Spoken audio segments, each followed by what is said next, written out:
Good morning student. आज मैं आपके लिए लाया हूँ राष्ट्रीय आय एवं योग्यता आधारित छात्रवृत्ति परीक्षा 2024 के लिए मैथ का प्रैक्टिस सेट। और इस प्रैक्टिस सेट में मैंने सारे क्वेश्चंस ऐसे सेट किए हैं जैसे कि एक प्रश्न में पत्र में आते हैं, और आप इसे समझ के इनके प्रश्नों को आपको समझना होगा, समझ के तैयार कर लीजिए। ये आपकी परीक्षा में काफ़ी हेल्पफुल होंगे। देखिए, पहला क्वेश्चन है, ये NMMS 2023 का सेट ए है। देखिए, अगर x इक्वल टू दिया गया है इतना -1 की पावर 1 -2 की पावर -1 की पावर 2019, और y इक्वल टू भी इतना ही दिया गया है, तो x minus y equal to क्या होगा? जब सेम चीज़ में से, एक ही चीज़ में से और एक ही चीज़ यही घटेगी तो इसका मान क्या आ जाएगा? 0। यानी कि इसका ऑप्शन 3 सही होगा। क्या सही होगा? 3। नेक्स्ट ए क्वेश्चन थोड़ा ट्रिकी है। ए अपान बी बराबर एक्स अपान वाई बराबर पी अपान क्यू, तो इसका मान क्या होगा? क्या ए होगा, क्या ए होगा, या ए होगा, या ये सभी होंगे? तो देखिए, यहाँ से हमें दिखाई दे रहा है ए बराबर एक्स है और एक्स बराबर पी, बी बराबर बाई है और बाई बराबर पी। पहले हम ए अपान बी के रूप में लिखेंगे, तो जहाँ भी हमें एक्स दिखेगा वहाँ भी हम ए रखेंगे, और जहाँ पी दिखेगा वहाँ भी हम ए रखेंगे। तो ये हो जाएगा 6a। एक्स की जगह ए रखेंगे तो कितना हो जाएगा? 9a। ए 2p, तो p की जगह भी हम रखेंगे ए 2p। यहाँ 6b, बाई की जगह हम b रखेंगे तो हो जाएगा 9b, और फिर 2q की जगह रखे 2b, तो ये हो जाएगा 9 6 15 और 2 17a बटे 17b। ये कैंसिल हो जाएगा, क्या हो जाएगा? a अपान b, यानी कि ये वाला करेक्ट हो गया। अब देखिए, दूसरा देखते हैं। दूसरे के लिए हम क्या करते हैं कि अब x, a की जगह भी x रखेंगे और p की जगह भी x रखेंगे, तो इस प्रकार हमें हर जगह x मिल जाएगा, वो भी आ जाएगा, यानी कि दूसरा भी सही हो जाएगा। और इसी प्रकार जब हम x की जगह p रखेंगे और a की जगह p रखेंगे तो हमें तीसरा मिल जाएगा। इस प्रकार ये तीनों ऑप्शन हमारे सही हो जाएंगे, यानी कि इसका ऑप्शन 4 सही होगा। क्वेश्चन नंबर 28 है, 7 की पावर a की पावर b बराबर 2401 है, तो a भी सकारात्मक पूर्णांक है, मतलब पॉजिटिव इंटीजर है। a is not equal to 1, तब निम्न में से कौन सा सही है? देखिए, ये दिया है 7 की पावर a की पावर b बराबर दिया है 2401। 2401 के फैक्टर हम कर लेते हैं। 2401 को 7 से कटेगा, 7 तिया 21, 2 बचा, 7 तिया 21, कितना बचा? 3, 7 चौक 28, 7 तिया 21, फिर 7 से काटो, 7 चौक 28, 7 नेम 63, फिर 7 से काटो, 7 सत्ते 49, 7 एकम 7, यानी कि ये आ जाएगा 7 की पावर 4, 7 की पावर a की पावर b। अब हम क्या लिख सकते हैं? 7 को लिख सकते हैं 7 की पावर 2 की पावर 2। तो जब हम 7 की पावर a की पावर b से कंपेयर करेंगे तो हमें a बराबर भी 2 मिल जाएगा और b बराबर भी 2 मिल जाएगा, यानी कि जो कथन एक है वो हमारा सत्य हो जाएगा। फिर हम इसे क्या लिख सकते हैं? इसे लिख सकते हैं 7 की पावर 1 की पावर 4। लेकिन यहाँ क्या दिया है? a is not is equal to 1, तो ये कंडीशन हमारी गलत हो जाएगी। फिर हम इसे लिख सकते हैं 7 की पावर 4 की पावर 1, यानी कि यहाँ a इज इक्वल टू हमें क्या मिल जाएगा? 4, और b इज इक्वल टू मिल जाएगा 1, यानी कि a is greater than b, यानी कि ये सेकेंड वाला भी सही हो जाएगा। तो हमारा क्या सही होगा? या तो एक सही होगा या दो, यानी कि ऑप्शन 3 करेक्ट हो जाएगा। 129 है, 129। समान चौड़ाई 2 मीटर के छायांकित पथ को समतल करने की कुल लागत ज्ञात कीजिए। नीचे दिए गए आयताकार की दर प्रति वर्ग मीटर 100 रुपये हो। तो सबसे पहले हमें इसका क्या निकालना होगा? क्षेत्रफल। और आयत का क्षेत्रफल क्या होता है? लंबाई गुणे चौड़ाई। आयत का क्षेत्रफल होता है लंबाई गुणे चौड़ाई, लेंथ इंटू ब्रेथ। अब यहाँ ये कंडीशन दी गई है, इसे हम इतना मान लेते हैं और इसे इतना। ये पोर्शन जब हम नीचे इतना पोर्शन यहाँ लाएंगे तो ये कितना हो जाएगा? ये हमारा ये पोर्शन कंप्लीट कर देगा। फिर हम ये वाला पोर्शन जब हम यहाँ लाएंगे तो ये वाला हमारा पोर्शन कंप्लीट कर देगा, यानी कि ये छायांकित भाग यहाँ पे आ जाएगा। फिर जब ऊपर वाला लाएंगे तो ये कंप्लीट कर देगा, यानी कि ये हमें मिल गया 50 गुणे 2 का एक रास्ता। अब ये 3 है, 3 के ऊपर ए आगे जब हम रखेंगे ये आ जाएगा, और जब ए ऊपर वाला रखेंगे तो ये आ जाएगा, यानी कि ये मिल जाएगा हमें रास्ता 15 गुणे 2 का। तो रास्ते का कुल क्षेत्रफल क्या हो जाएगा? रास्ते का कुल क्षेत्रफल हो जाएगा ये 50 गुणे 2, 50 लंबाई 2 चौड़ाई और 15 गुणे 2। अब 50 2 कॉमन ले लीजिए तो हो जाएगा 50 प्लस 15, 50 और 15 कितना होगा? 65, तो होगा 65 गुणे 2, यानी कि 130। अब 1 वर्ग मीटर का खर्च है, चूंकि क्योंकि है 1 वर्ग मीटर का खर्च है 100 रुपये, इसलिए 130 वर्ग मीटर का खर्च क्या हो जाएगा, 130 गुणे 100, ये हो जाएगा 13,000 रुपये। कितना हो जाएगा, 13,000, यानी कि ऑप्शन 3 हमारा सही हो जाएगा। क्वेश्चन नंबर 130 है, निम्न समाधान क्या होगा, मतलब इसका हल क्या होगा, क्या x बराबर -5 होगा या x बराबर -2 होगा। तो हम देख लेते हैं, x बराबर -5 पुट करके ये 2 गुणे -5 गुणे -5 बटे 3, जब इधर रखेंगे तो क्या होगा 3 गुणे -5 प्लस 3 बटे 4। अब ये कितना हो जाएगा, -10 और -5 कितना हो जाएगा, -15 बटे 3 हो गया। और इधर कितना होगा, -15 प्लस 3 यानी -12 बटे 4। अब -15 बटे 3 यानी कि ये -5 हो गया, और -12 बटे 4 ये कितना होगा, -4 तियाँ। अब संख्या क्या है, -3 बड़ी है, तो ए होना चाहिए, जबकि यहाँ क्या ये इधर के लिए निशान है, इसलिए ए गलत हो गया। इससे चेक कर लेते हैं, जब रखेंगे x इक्वल टू -2 तो ये हो जाएगा 2 इंटू -2 -5 अपान 3, और दूसरे में जब रखेंगे तो 3 इंटू -2 प्लस 3 अपान 4, ये कितना हो जाएगा, -4 -5 -9 बटे 3, और इधर कितना हो जाएगा, -6, ये हो जाएगा -3 बटे 4, ये हो जाएगा -3 और -3 बटे 4। अब -3 छोटी संख्या है, -3 बड़ी संख्या है, तो इसका भी इधर कोई लगेगा, यानी कि ये भी गलत हो गया। तो क्या होगा, हमारा ऑप्शन 4 सही होगा, ना ए सही होगा और ना बी सही होगा। क्वेश्चन नंबर 132 है, यदि a बराबर 2x माइनस 1/3, b बराबर 7 माइनस 3x/4, तो a माइनस b/5 बराबर 1 हो तो x का मान ज्ञात कीजिए।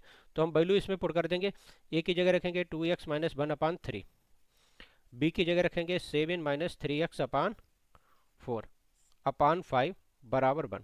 अब इसका एलसीएम ले लेंगे, इसकी तिरछी गुणा कर देंगे इधर, इसकी इधर गुणा कर देंगे, ये होगा 4 दूनी 8x माइनस 4 माइनस ये माइनस लग जाएगा तो -7 तियाँ 21 और माइनस माइनस प्लस 3 तियाँ 9x अपान कितना आ जाएगा, 4 तियाँ 12, और ये 5 वाला ये भी ऊपर हो जाएगा बराबर 1। अब यहाँ कितना हो जाएगा, 9 8 17, कितना हो जाएगा 17x बराबर, ये कितना हो जाएगा 12 पंजे 60 इधर हो जाएगा, और 21 4 25, तो 17x बराबर कितना हो जाएगा 85। तो x बराबर कितना हो जाएगा 85 बटे 17, 17 पना 85 कितना आ जाएगा 5, तो एक का मान कितना हो जाएगा 5।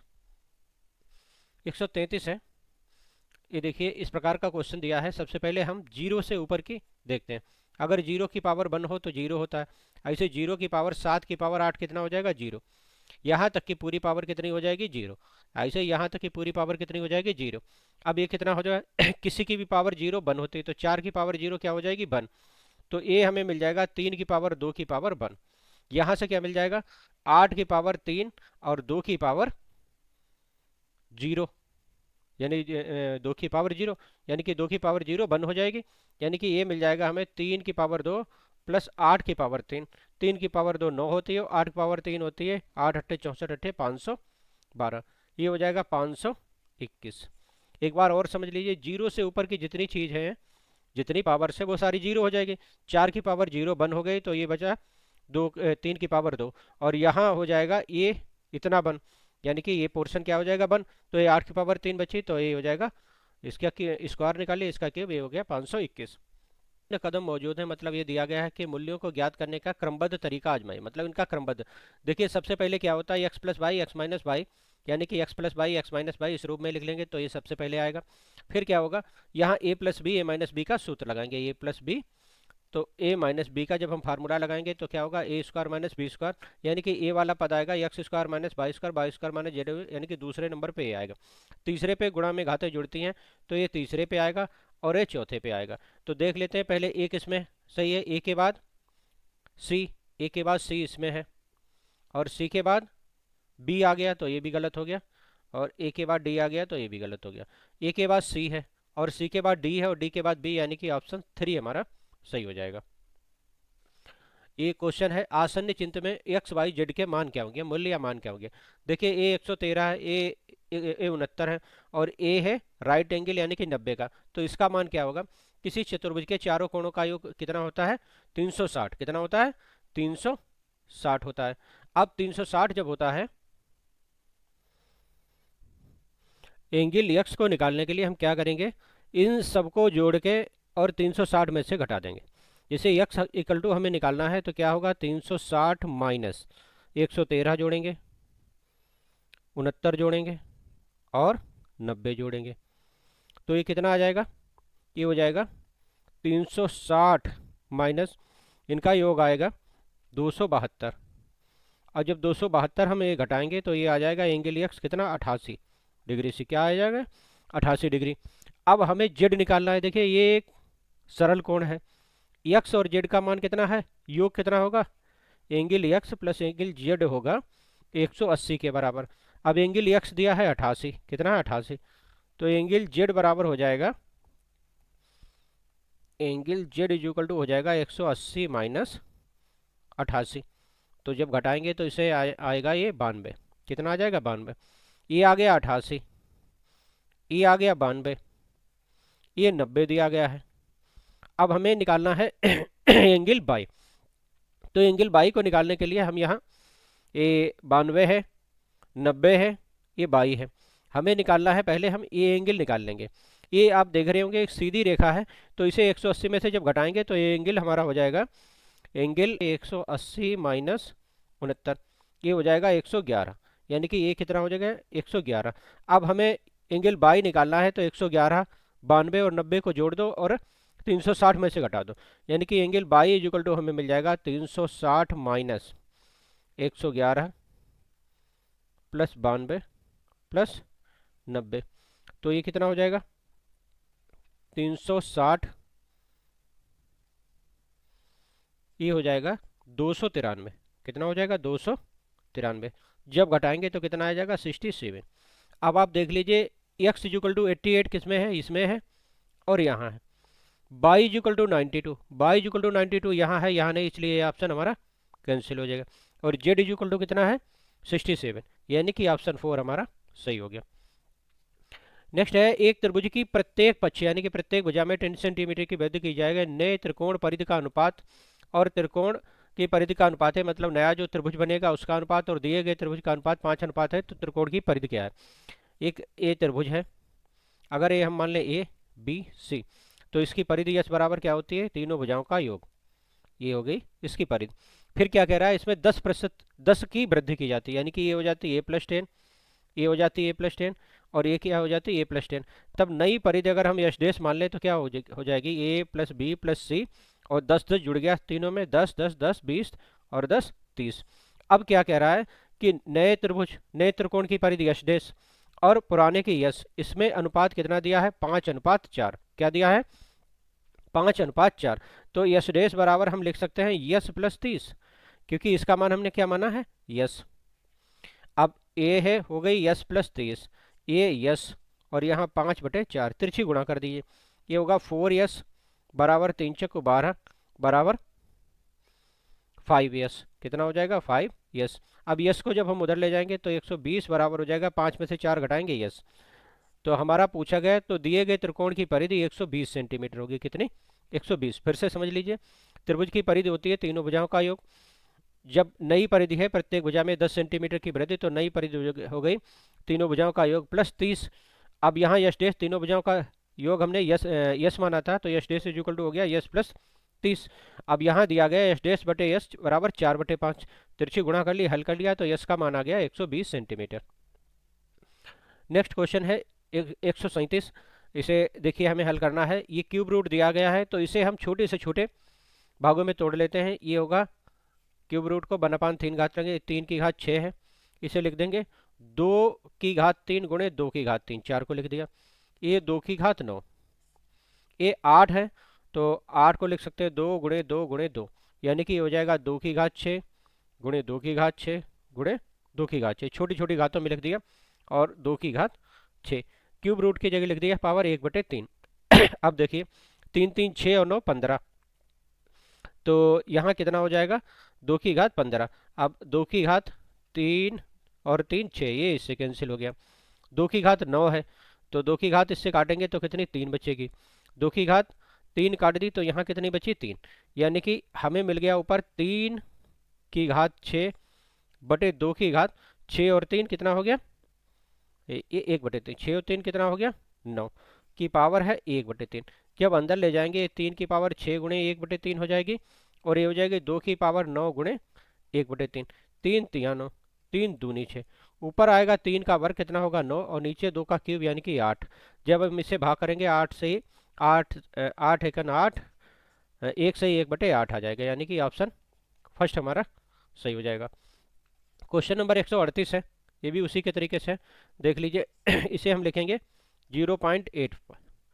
अब इन दोनों को सबसे पहले बोडामास में जोड़ आता है तो इन्हें जोड़ेंगे, ये आ जाएगा 0.129 माइनस 0.0008 अपान में कितना है 0.022, 0.25 और 1.7।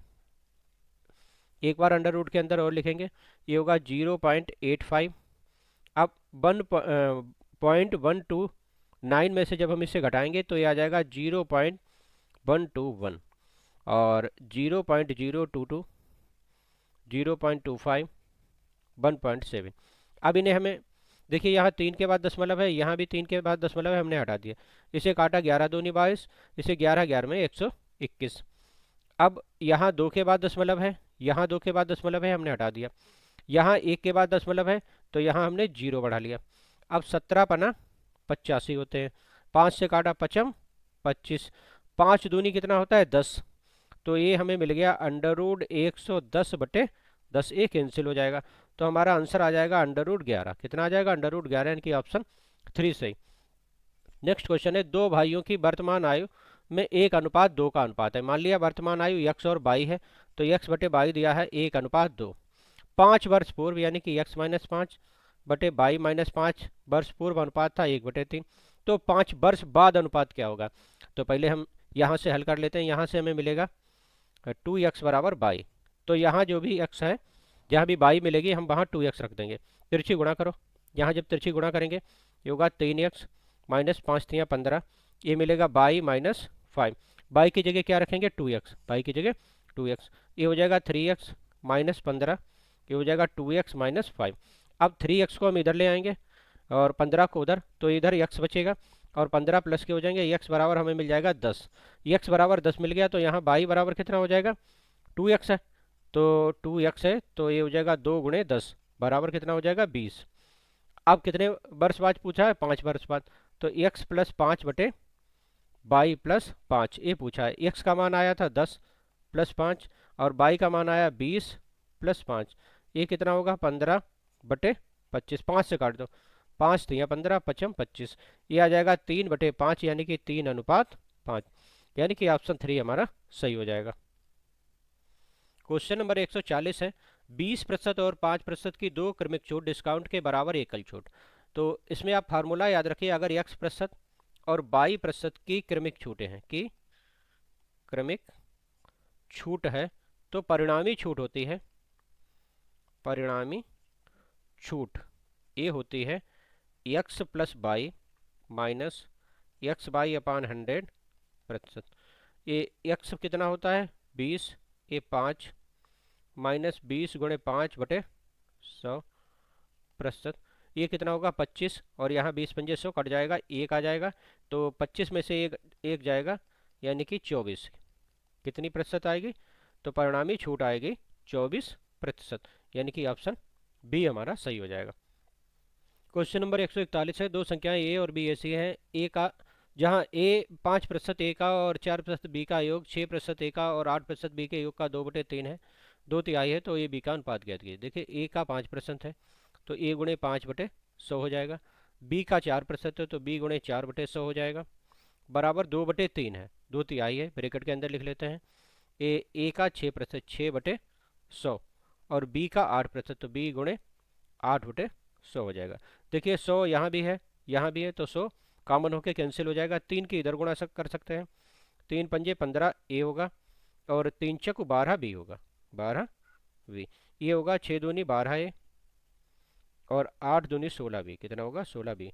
a को हम इधर भेज देंगे, b को इधर भेज देंगे, ये आएगा 3a, 15 में से 12 घटेगा 3a, यहाँ 16 में से 12 घटेगा 4b, A/B लिखेंगे तो ऊपर 4 रहेगा, नीचे 3, यानी कि अनुपात आ जाएगा 4:3, यानी कि ऑप्शन 4 हमारा सही हो जाएगा। 142 है, देखिए काफ़ी इंपॉर्टेंट और काफ़ी सिंपल क्वेश्चन। बाई प्लस 1/बाई बराबर -2, तो बाई की पावर 15 माइनस 1/बाई की पावर 15 का मान क्या होगा। देखिए इसमें बाई प्लस 1/बाई बराबर -2, तो बाई का मान हमें ऐसा देखना होगा कि बाई प्लस 1/बाई -2। अगर हम बाई इज इक्वल टू -1 रख दें तो यहाँ पे देखिए रखते हैं, तो ये होगा -1 प्लस 1/-1, ये हो जाएगा -1, ये -1 तो कितना हो जाएगा -2, यानी कि कंडीशन फॉलो हो गई। अब वही बाई का मान हम यहाँ रखेंगे, तो -1 की पावर कितनी हो जाएगी 50, माइनस और -1 की पावर 50, तो 1 की पावर जब यहाँ घात सम होती है तो माइनस हो जाता है प्लस, यहाँ हो जाएगा, यहाँ भी घात सम है तो प्लस हो जाएगा, यानी कि 1 - 1, तो आंसर क्या आ जाएगा हमारा 0, यानी कि ऑप्शन ए सही हो जाएगा। 143 नंबर क्वेश्चन है, आसन्न चित्र में ABCD वर्ग का पक्ष 8 सेंटीमीटर, मतलब ये वर्ग है, उसकी भुजा कितनी है 8 सेंटीमीटर, ए भी 8 सेंटीमीटर, ए भी 8 सेंटीमीटर, तो आधी हो जाएगी 4 सेंटीमीटर। पीएम जो है ए लंब है ए बी पर, तो एम सी की लंबाई, हमें एम सी की लंबाई ज्ञात करनी है। तो आप देख रहे होंगे त्रिभुज एम सी बी एक क्या है, एक समकोण त्रिभुज है, क्या है, एक समकोण त्रिभुज, समकोण त्रिभुज है। और समकोण त्रिभुज में क्या होता है, कर्ण का वर्ग बराबर आधार का वर्ग प्लस लंब का वर्ग, यानी कि एम सी स्क्वायर बराबर कितना हो जाएगा 8 का स्क्वायर प्लस 4 का स्क्वायर, 8 का 64 और 4 का कितना होगा 16, तो ये कितना हो जाएगा 80, 80 को लिख दो 16 गुणे 5, ये है एम सी स्क्वायर किसके, तो एम सी बराबर कितना हो जाएगा, एम सी बराबर हो जाएगा 16 का वर्ग कितना 4 और 5 का √5, ये सी सेंटीमीटर, यानी कि 4√5, ऑप्शन सी हमारा करेक्ट हो जाएगा। 144 क्वेश्चन है, P x upon B minus C, Q Y upon C minus A, are z upon A minus B दिया गया है, तब इसकी वैल्यू पूछिए। जब भी इस प्रकार का क्वेश्चन आए तो आप आंसर आएगा 0। कैसे आएगा मैं आपको बताता हूँ। इसमें आपको के इक्वल टू मानना होगा, तो P X is equal to क्या हो जाएगा, P X is equal to हो जाएगा के बी माइनस सी, फिर पी क्यू वाई की इज इक्वल टू क्या हो जाएगा के सी माइनस ए, और R Z is equal to क्या हो जाएगा के ए माइनस बी। अब देखिए यहाँ ए है तो यहाँ हम ए से मल्टीप्लाई कर देते हैं, यहाँ बी है तो क्यू में बी से मल्टीप्लाई कर देते हैं, दोनों तरफ ए और बी, और यहाँ सी है तो दोनों तरफ हम सी से मल्टीप्लाई कर देते हैं। अब इन्हें जोड़ लेते हैं, P A X Q B Y और आर सी जेड, क्या हो जाएगा के कॉमन है, देखिए सब में के कॉमन है, ये हो जाएगा ए बी माइनस ए सी, ये क्या हो जाएगा बी सी प्लस का बी सी माइनस का ए बी, ये क्या हो जाएगा ए सी और माइनस का बी सी। अब आप देख लिए A C cancel, B C cancel, A B cancel हो जाएगा, ये हो जाएगा के इंटू 0 बराबर 0, यानी कि ऑप्शन 4 हमारा सही हो जाएगा। क्वेश्चन नंबर 45 है, वक्तव्य ए है वक्तव्य बी है। तो ए में दिया गया है 1024 की पावर 0.4 बराबर क्या 16 होता है, बी में 16 की पावर 1.25 बराबर क्या 32 होता है। अगर ये सही है तो दोनों सही होंगे, अगर गलत होगा तो एक सही एक दो, तो हम चेक करते हैं। देखिए पहले 1024, इसे हम 2 से काटते हैं तो कितना आएगा 512, फिर 2 से काटते हैं तो कितना आएगा 2 दूनी 4 और 2 पंजे 256, फिर काटते हैं तो कितना आ जाएगा 128, फिर काटते हैं तो कितना आ जाएगा 64, फिर काटते हैं तो कितना आएगा 32, फिर काटते हैं तो कितना आएगा 16, फिर काटते हैं तो कितना नहीं 32 का आधा 16, फिर काटते हैं तो कितना आएगा 8, फिर काटेंगे तो कितना 4, फिर 2 दूनी 4, फिर 2 ये कन 2, तो ये कितनी पावर हो गई 2 2 4 2 6 2 8 और 10, कितना हो गया 10। तो इसे हम लिख सकते हैं 2 की पावर 10 की पावर 0.4 बराबर कितना आएगा, तो इसे हम निकाल लेते हैं 2 की पावर 10 और ए 0.4, तो ये हो जाएगा 2 की पावर 4।